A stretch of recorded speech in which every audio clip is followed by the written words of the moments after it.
अगर इनको शराब के घोटाले की चिंता होती तो गुजरात में हर साल 10,000 करोड़ रुपए की एक्साइज चोरी होती है।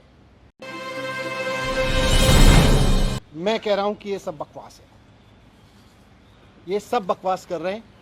इस पूरी पॉलिसी में कोई घोटाला नहीं हुआ, बहुत शानदार पॉलिसी है। और जो ये लोग कह रहे हैं, इनको ना तो कुछ पता है, ना इन्होंने कुछ पढ़ा है, बस इनको तो कहीं से कोई स्क्रिप्ट जो दी जाती है ये उसको रटते हैं।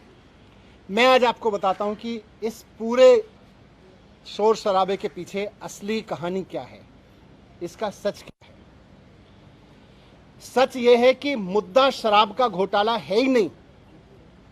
इनको शराब के किसी घोटाले की चिंता नहीं है, इनको घोटाले की चिंता नहीं है। अगर इनको शराब के घोटाले की चिंता होती तो गुजरात में हर साल 10,000 करोड़ रुपए की एक्साइज चोरी होती है। अगर शराब की एक्साइज की चोरी की अगर चिंता इनको होती, एक्साइज के घोटाले की इनको चिंता होती, तो आज ये सीबीआई का पूरा हेडक्वार्टर गुजरात में शिफ्ट करा देते 10,000 करोड़ का घोटाला रोकने के लिए। और यही लोग करवा रहे हैं, जो लोग सीबीआई को इंस्ट्रक्शंस दे रहे हैं ना, यही लोग गुजरात में 10,000 करोड़ रुपए की एक्साइज की चोरी कर रहे हैं। लेकिन इनको घोटाले की चिंता नहीं है, शराब की एक्साइज की पॉलिसी में हो रही चोरी की किसी की चिंता नहीं है, क्योंकि गुजरात में 10,000 करोड़ की चोरी हो रही है। वहां सीबीआई नहीं भेजते। अगर घोटाले की चिंता होती तो ईडी का दफ्तर वहां खुल जाता, ईडी का पूरा हेडक्वार्टर वहां शिफ्ट हो जाता। वहां नहीं हो रही कोई धरपकड़।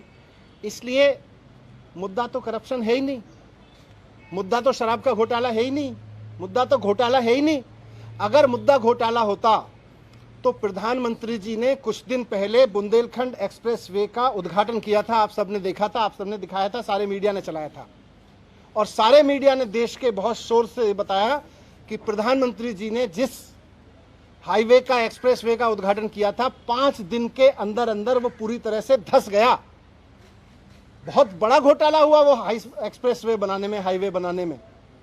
अगर मुद्दा करप्शन होता तो आज सीबीआई और ईडी प्रधानमंत्री द्वारा उद्घाटित किए गए उस महामार्ग के घोटालेबाजों को पकड़ रही होती, उनके घर रेड कर रही होती, जिन्होंने इतना बड़ा घोटाला कर दिया कि प्रधानमंत्री जी ने जिस एक्सप्रेसवे का उद्घाटन किया 5 दिन में धंस गया। वो है घोटाला। लेकिन जैसा मैं कह रहा हूं, मुद्दा घोटाला है ही नहीं।